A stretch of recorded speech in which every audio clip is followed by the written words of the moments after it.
जय श्री राम। जय हनुमान जी भक्तों। प्रदोष वर्ष भगवान शंकर को समर्पित होता है और बुधवार को पड़ने के कारण इसे बुध प्रदोष व्रत कहा जाता है। आज सौभाग्य योग में बुध प्रदोष का शुभ संयोग बना है, साथ ही आज पुष्य योग भी है। इस शुभ संयोग में प्रदोष व्रत की पूजा करना परम सिद्धि देने वाला माना जाता है। आपके सभी कार्य बिना किसी बाधा के पूर्ण होते हैं और भगवान शिव जी की विशेष कृपा आपको मिलती है। आज माघ शुक्ल पक्ष की त्रयोदशी तिथि है। शिव पुराण में बताया गया है कि त्रयोदशी तिथि भगवान शिव को समर्पित है। इस दिन महिलाएं संतान सुख की कामना के लिए व्रत करती हैं और ईश्वर की कृपा से उनको मां बनने का सौभाग्य मिलता है। आज सौभाग्य योग में बुध प्रदोष व्रत होने से यह व्रत बहुत ही शुभ फल प्रदान करने वाला माना जाता है। आपको इससे संतान सुख प्राप्त होगा और जीवन के सभी संकट भी दूर होंगे। बुधवार के दिन पड़ने वाले प्रदोष व्रत को बुध प्रदोष के नाम से जाना जाता है।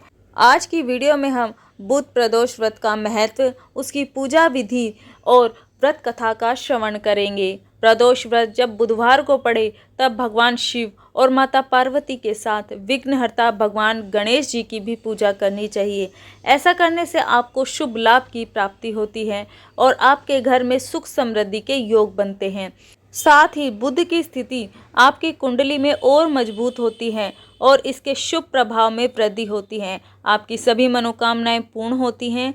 बुध प्रदोष व्रत शिक्षा व ज्ञान प्राप्ति के लिए भी बहुत ही महत्वपूर्ण माना जाता है, क्योंकि भगवान गणेश को ज्ञान और बुद्धि के देवताओं के रूप में पूजा जाता है। बुध प्रदोष व्रत की पूजा प्रदोष काल यानी कि शाम के समय की जाती है। पूरे दिन श्रद्धा और समर्पण के साथ व्रत करें और शाम को पुनः स्नान करके इस दिन पूरे विधि विधान से भगवान शिव की पूजा करें। घर के पास स्थित शिवालय जाकर शिवलिंग की पूजा करें और माता पार्वती का ध्यान करें।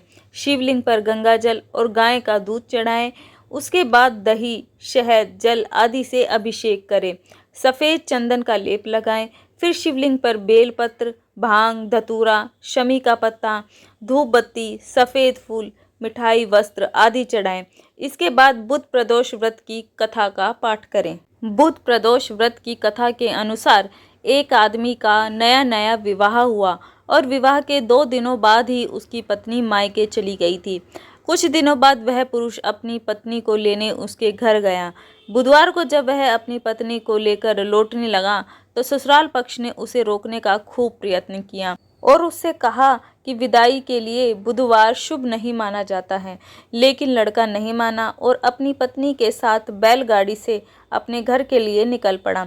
नगर के बाहर पहुंचने पर उसकी पत्नी को प्यास लगने लगी। पुरुष लोटा लेकर पानी की तलाश में निकल पड़ा। पत्नी एक पेड़ के नीचे बैठ गई। थोड़ी देर में जब पुरुष पानी लेकर वापस लौटा तो उसने देखा कि उसकी पत्नी किसी से हंस हंस कर बातें कर रही है और उसके लोटे से पानी भी पी रही है। यह देखकर लड़के को क्रोध आ गया। वह अपनी पत्नी के पास पहुंचा तो उसके आश्चर्य का कोई ठिकाना नहीं रहा, क्योंकि उसकी पत्नी जिस पुरुष से बात कर रही थी वह देखने में उसी की भांति था। पत्नी भी सोच में पड़ गई। दोनों पुरुष आपस में झगड़ने लगे। धीरे धीरे वहां भीड़ एकत्रित हो गई और सिपाही भी आ गए। हमशक्ल आदमियों को देखकर हर कोई आश्चर्य में पड़ गया। सिपाही ने स्त्री से पूछा कि उसका पति कौन है, तो वह यह बात सुनकर आश्चर्य में पड़ गई, क्योंकि वह नहीं समझ पा रही थी कि उसका पति कौन है। तब पुरुष भगवान शंकर भगवान से प्रार्थना करने लगा कि हे भगवान, हमारी रक्षा करें। मुझसे बहुत बड़ी भूल हुई है कि मैंने अपने सास ससुर की बात नहीं मानी और बुधवार के दिन ही अपनी पत्नी को विदा करा लिया। मैं भविष्य में ऐसा कभी भी नहीं करूँगा। जैसे ही उसने प्रार्थना की, दूसरा पुरुष अंतर्धान हो गया। इस तरह से पति पत्नी सकुशल अपने घर पहुंच गए। कहते हैं उस दिन के बाद से पति पत्नी नियम पूर्वक बुध त्रयोदशी प्रदोष का व्रत रखने लगे। अतः ये व्रत हर मनुष्य को करना चाहिए। जो भी मनुष्य इस दिन पूरे विधि विधान से भगवान शंकर की पूजा, आराधना और भक्ति करता है, उस पर भगवान शिव की और माता पार्वती की कृपा हमेशा बनी रहती है और बुधवार के दिन पड़ने के कारण उसको गणेश जी का आशीर्वाद भी प्राप्त होता है। वीडियो अच्छी लगे तो वीडियो को लाइक ज़रूर करें। चैनल को आप सब्सक्राइब भी कर सकते हो ऐसी ही भक्ति से रिलेटेड वीडियोस को देखने के लिए। जय श्री राम, जय हनुमान जी। आप सभी को बुध त्रयोदशी की हार्दिक शुभकामनाएं। आप सभी का दिन शुभ और मंगलमय हो।